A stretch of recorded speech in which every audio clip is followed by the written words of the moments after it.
I'd like to start with a joke that I heard a while ago. It says, in the beginning, when God created all the earth and the fullness thereof, everything was beautiful and well, and the riches and everything well. And God gave dominion to human beings to rule over it, to be fruitful and to multiply. At the time, there were five people who were representing the nations of the earth. One Hebrew, one European, one Asian, one Middle Eastern Arab, and then one African. And they had an argument. They were arguing who's going to take what, who's going to have what, who's going to take what. And they were arguing with each other. And then they went before God to settle their case. And God called them, my children, what's happening? And each complaining, this is done what, I want this, and that's one is mine, and that's one's mine, that one's mine. God told them, each of you can have one wish, and I will grant you that wish. First came the Hebrew. God asked him, what's your wish? He said, my wish is to be your favorite child. And came the Asian. What's your wish? He said, one wish is to be able to have, to be able to create stuff, innovation. I want business ideas to be able to create, to be the world #1 manufacturer. And then came the European. What's your wish? He said, my wish, I want to be able to be a superpower. I want to have power over the world. And then came the Middle Eastern Arab. What's your wish? My wish, I want riches, I want wealth, I want most of the oil reserves, I want to be able to dictate world economy of the oil and things. And then came the last but not least, the African, the black man. And the Lord asked him, what's your wish? He looked left, he looked right. He said, I don't have wish, I just came to escort them. I'm going with the going and I'm coming with the coming. Thought it must be Sudanese and a mashmat machine ujai majain and just give the gaddim jama. It is a joke, my people. What one person said, joke is another way of, it's a funny way of being serious, but it is a joke. But this joke is interesting. You see, in a world that we're living in today, we're living in an interconnected world. Everything is connected. It's very, very small. You can see someone what they do other side of the world. There are some questions that I was thinking about. Why some nations are improving and moving forward and some aren't? Why all the other continents are progressing and becoming world #1, but African continent seems to fight itself? Why those in the diaspora are still struggling, are still not making it through? A lot of questions. And these questions we must ask ourselves, and if we're serious about this question, we must seek the answers diligently.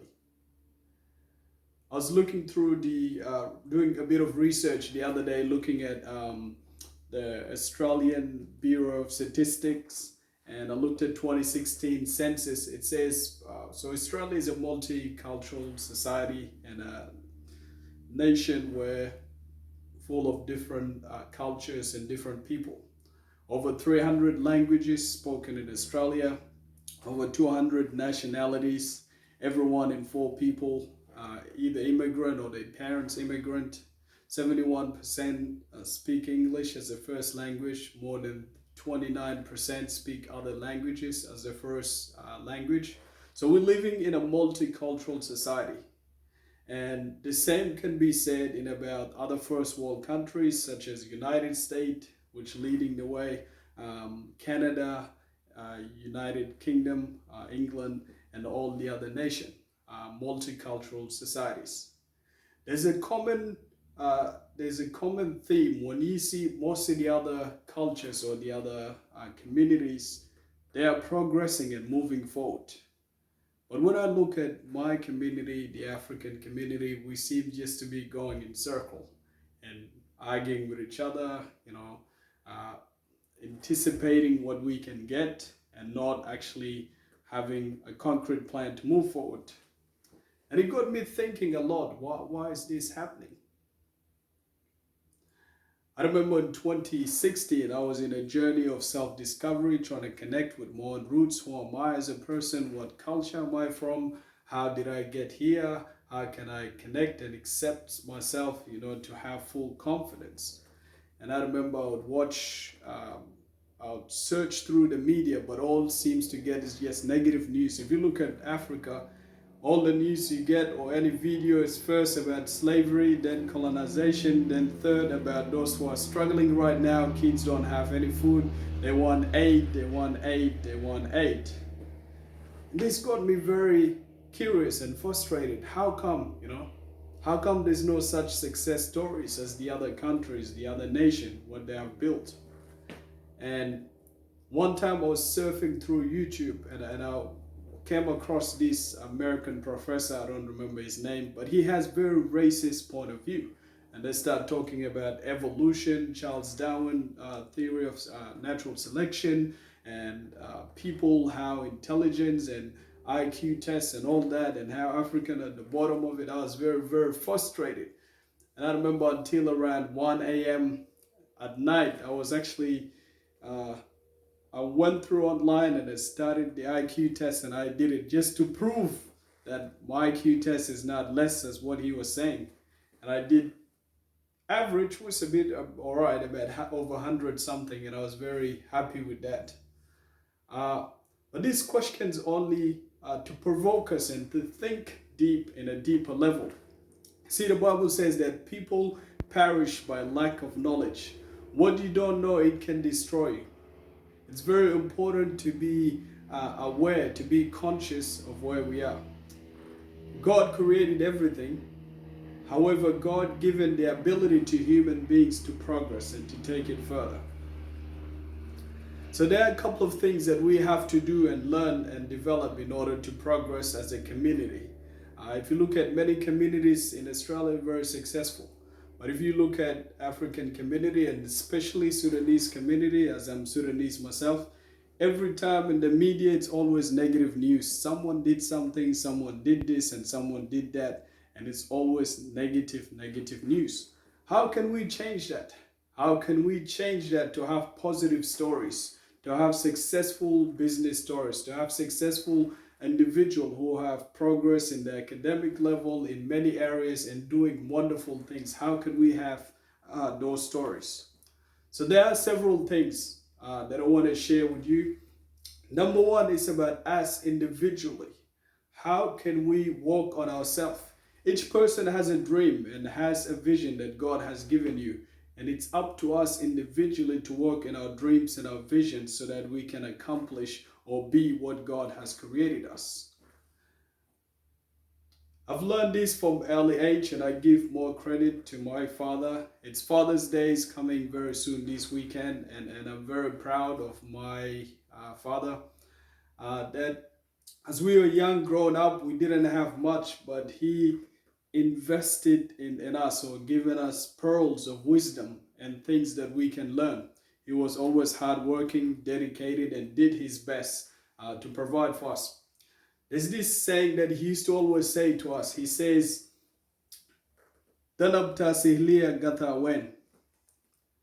And as kids, it was funny. In English, it's "Where did the lizard lose its tails?" In the playground.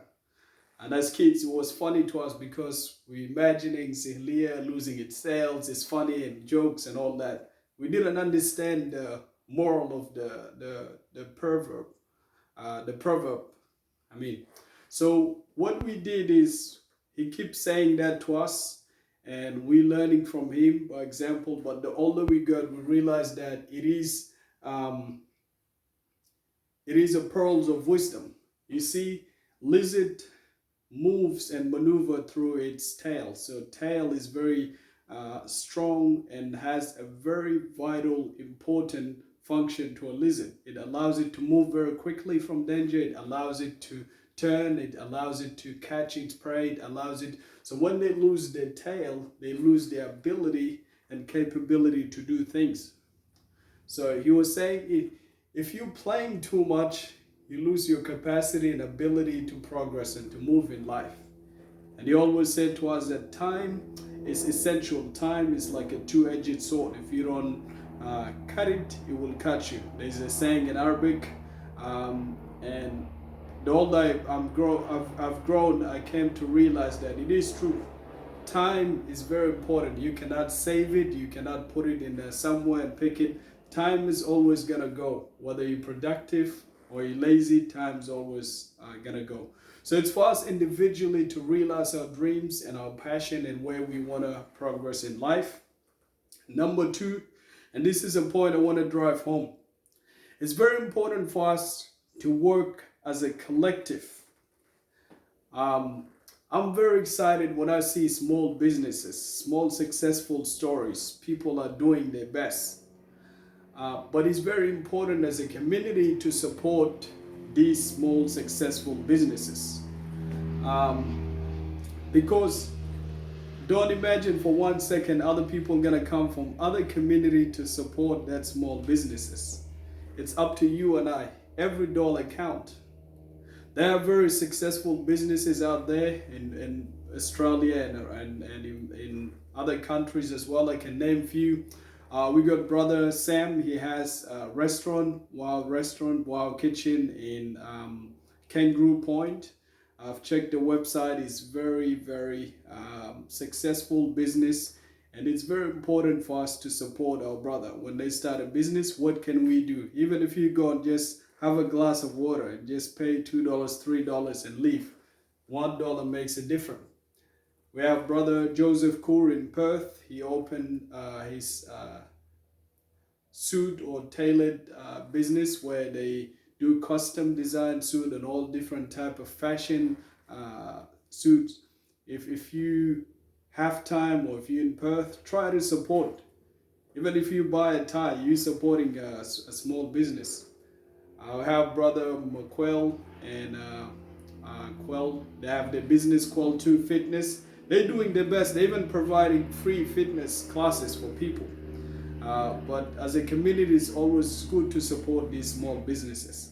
I'm very excited when I hear about successful stories and small businesses. And part of my goal and ambition, especially in this business that I'm doing now, I want to work with small businesses, work together to help improve and develop. I don't have all the knowledge or the answers, but by us working together, coming together and doing research and projects, we can find ways on how we can develop small businesses, how we can improve small businesses, and how we can help those who also wanted to start small businesses.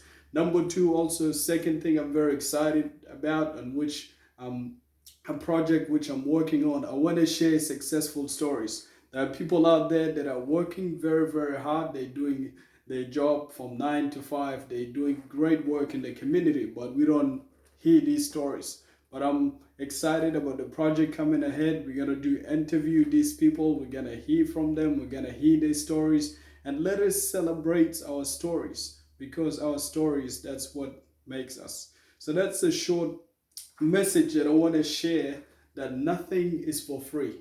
We have to take that mentality of wanting things for free. Let us support our local small businesses. Let us encourage our children to discover their dreams and vision. Let us work to support each other so that we can succeed together. Together we can make it. Thank you.